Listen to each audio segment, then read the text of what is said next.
अस्सलामुअलैकुम। आज मैं आपको बुक D1 जिसका चैप्टर 1 है उसकी एक्सरसाइज 1C का क्वेश्चन 16 कराऊंगी। क्वेश्चन 16 हम रीड करते हैं। किन wishes to cut the biggest possible squares from a rectangular sheet of paper without any leftover paper. The sheet of paper has a length of 65 cm and a breadth of 50 cm. Part 1. What is the length of each square? Part 2. How many squares can he cut all together? Question में given है कि किन की wish है कि वो cut करना चाहता है बिगेस्ट पॉसिबल स्क्वायर्स एक रेक्टेंगुलर शीट से without any left over paper, बगैर बचाए पेपर। जो शीट है उसकी लेंथ 65 सेंटीमीटर है और उसकी ब्रेथ 50 सेंटीमीटर है। हमें पार्ट 1 में लेंथ ऑफ स्क्वायर फाइंड करनी है और पार्ट 2 में हमें total number of squares find करने हैं। आइए हम इसका सोल्यूशन करते हैं। किनके पास एक रेक्टेंगुलर शीट है और वो कट करना चाहता है पॉसिबल स्क्वायर्स, और हमें पार्ट 1 में स्क्वायर की लेंथ फाइंड करनी है। ये लेंथ जो है ये इस रेक्टेंगुलर शीट की लेंथ को डिवाइड कर रही है, 65 डिवाइडेड बाय L, और इसकी लेंथ भी विड्थ 50 है, इसको ये वो कर रही है डिवाइड।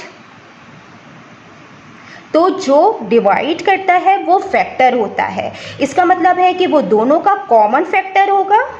और क्वेश्चन में हमें गिवन है कि वो बिगेस्ट पॉसिबल स्क्वायर्स कट करना चाहता है, तो बिगेस्ट है तो हमें हाईएस्ट कॉमन फैक्टर यहाँ पे फाइंड करना पड़ेगा, और हाईएस्ट कॉमन फैक्टर इक्वल होगा लेंथ ऑफ स्क्वायर के। आइए हम फाइंड करते हैं।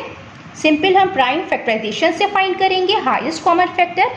हम यहाँ लिख भी देते हैं highest common factor of 50 and 65 equal length of square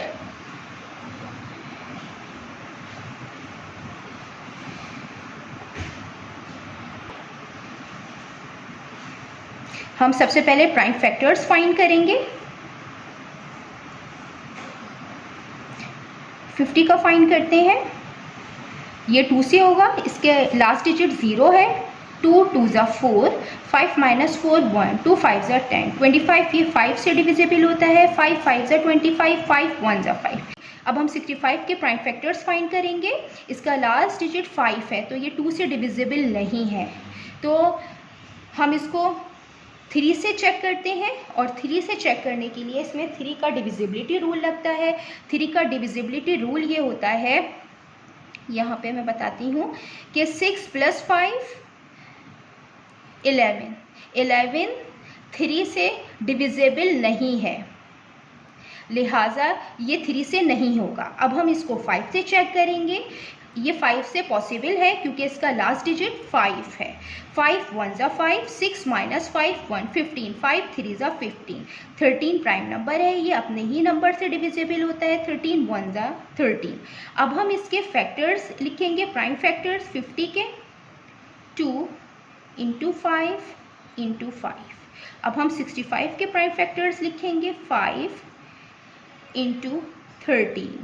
अब हम हाईएस्ट कॉमन फैक्टर में जो कॉमन फैक्टर्स होते हैं हम उन्हीं को लेते हैं, तो हम यहाँ पे लिख देते हैं highest common factors of 50 and 65 is 5।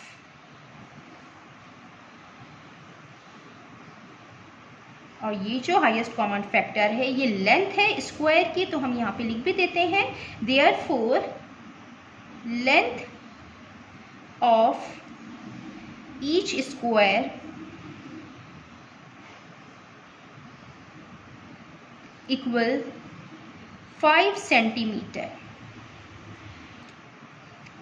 ये हमने पार्ट 1 में length of each square find करनी थी, ये फाइंड कर ली है। अब पार्ट 2 में हमें total number of squares find करने हैं, और टोटल नंबर ऑफ स्क्वायर्स के लिए सबसे पहले फाइंड करेंगे कि लेंथ में कितने नंबर ऑफ स्क्वायर्स होंगे। तो हम यहाँ पे लिख देते हैं number of squares in length.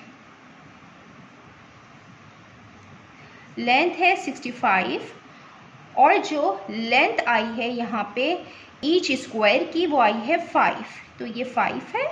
जब ये 5 से डिवाइड होगा 5 1 ज़ा 5, 5 1 ज़ा 5, 5 3 ज़ा 15, 13 आएगा।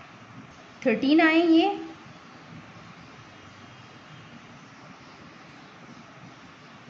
अब हम नंबर ऑफ स्क्वायर्स फाइंड करेंगे। विड्थ में कितने नंबर ऑफ स्क्वायर्स होंगे?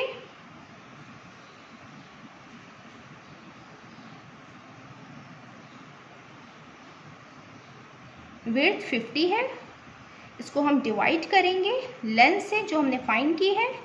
5 1 ज़ा 5, 5 10 ज़ा 50, 10 आएगा। अब हम इसके टोटल नंबर ऑफ स्क्वायर्स लिखेंगे। टोटल